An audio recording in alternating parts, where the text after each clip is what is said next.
All right, and now to close out the show, after however many delays, 5 delays, 10 delays, who really knows at this point?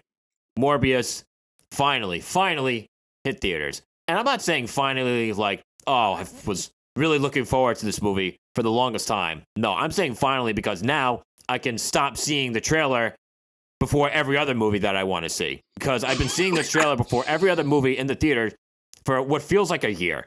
And every time I watch the trailer, I just, I'm like, oh, wow, this is not going to be good. This is really not going to be good. And before I really get into it, Morbius is about a biochemist with a rare blood disease who inadvertently infects himself with vampirism. Yes, you heard that correctly. And attempts to find a cure for his ailment. And strange enough, was this better than I expected? Shockingly enough, yes. Does that mean it's exactly good or great? Darius, I remember you had more of a visible reaction walking out of the theater. So, what were your thoughts on this? My initial thoughts, didn't like it at all. I liked some of the action sequences again, but it felt too much like they were going for that early 2000s, but it didn't stick the landing compared to Venom. That's a great way to put it. There's a certain thing that I was looking to describe this film, other than it feels like it came out of a computer. But the early 2000s thing, that is a perfect way to put it. Couldn't have done it better myself. And like overall, it's like I like I think one of the best thing about this movie, and unfortunately, but actually also fortunately, is Jared Leto. Yep. To a certain extent. Here's the thing. He's the quote best thing about the movie, but even then, like he was okay. He was okay. To me, it was like he was good in certain scenes, and in other scenes felt like he was. It felt like he was just a stand-in. You know? Yeah. He was there. He was just there. I feel like it's weird. Certain points, I feel like he was just there. Other times, I'm like like looking back, I feel like he tried with what he was given. You know what I mean? Mm-hmm.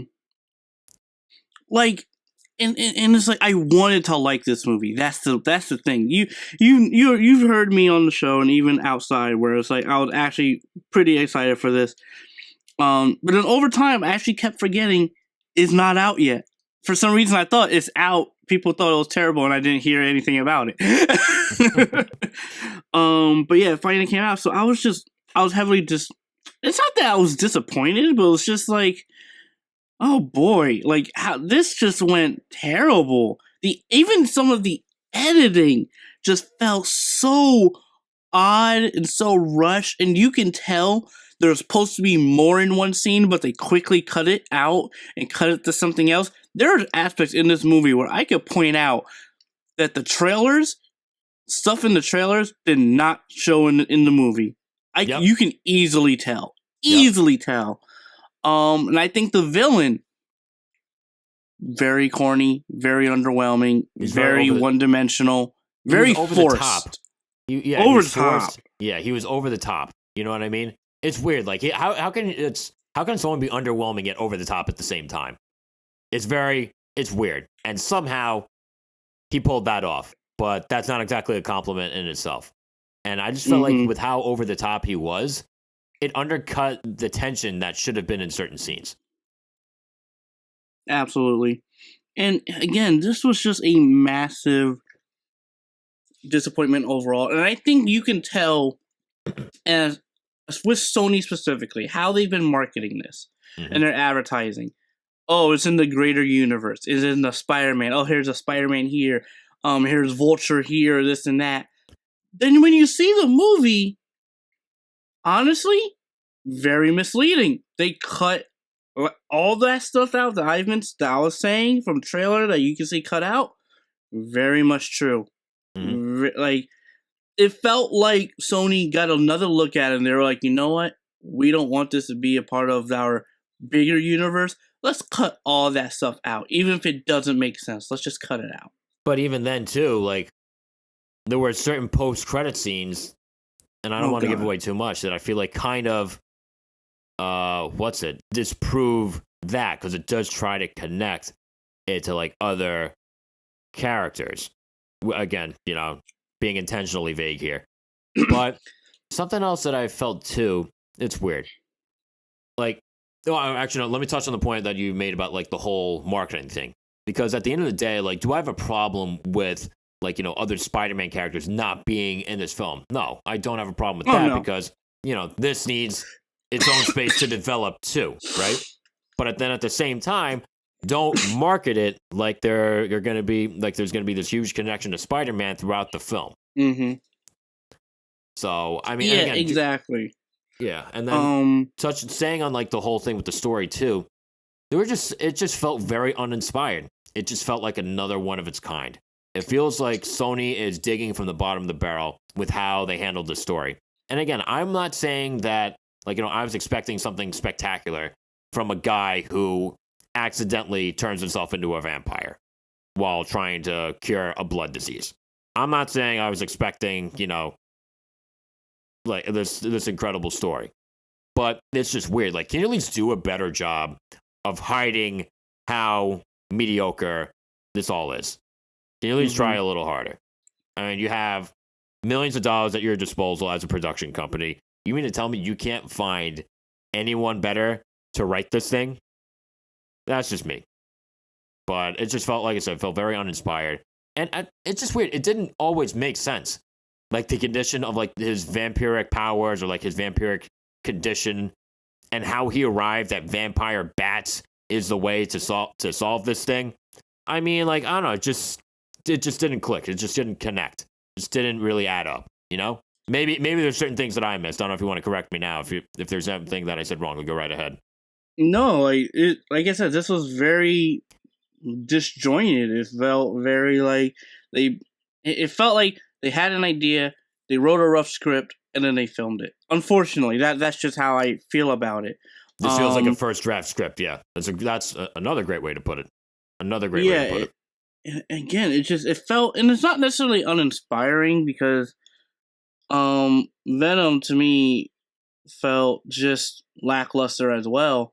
However, I can't believe I'm saying this. I think I had a better time with Venom than Morbius.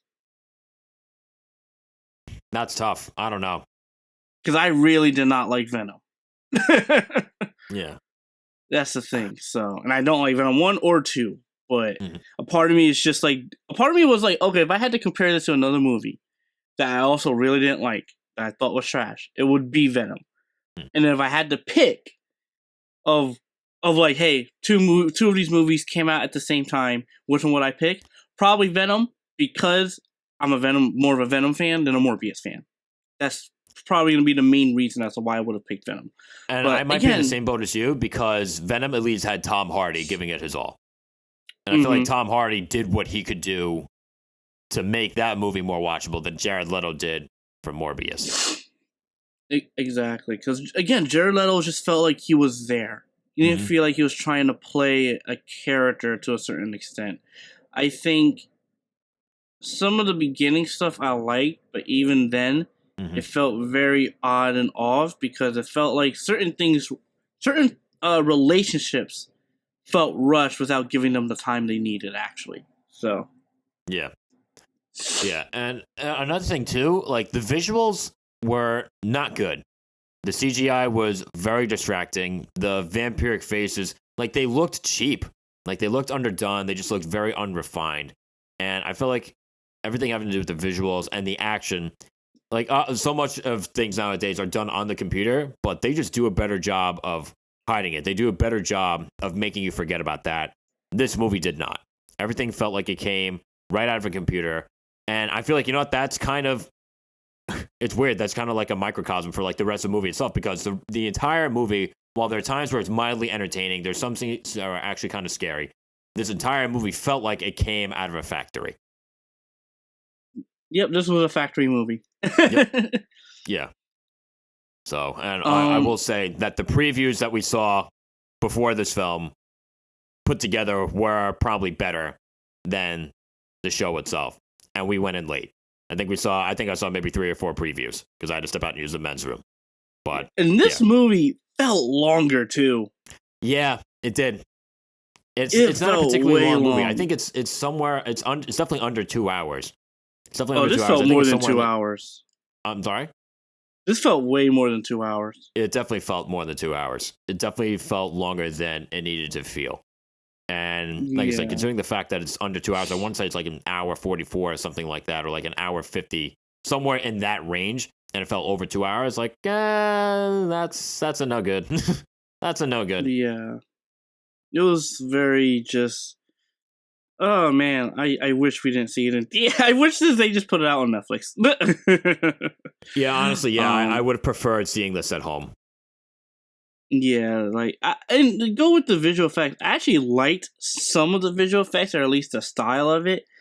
However, I think when it came to some of the vampiric nature, like on their faces, it threw me off. Like you could tell, like that's just they look more like zombies. It looked more like zombies, and I think they could have done a better job by just putting actual vampire makeup on them instead of CGing it. Yeah, I agree. I 1000% agree. Apparently, Jared Leto was against like the prosthetic makeup for whatever reason. That was just a headline that I read on an article. I didn't really dig deeper into that. But okay, you're against the prosthetic makeup. How'd that work out? How'd that work out for you, Jared?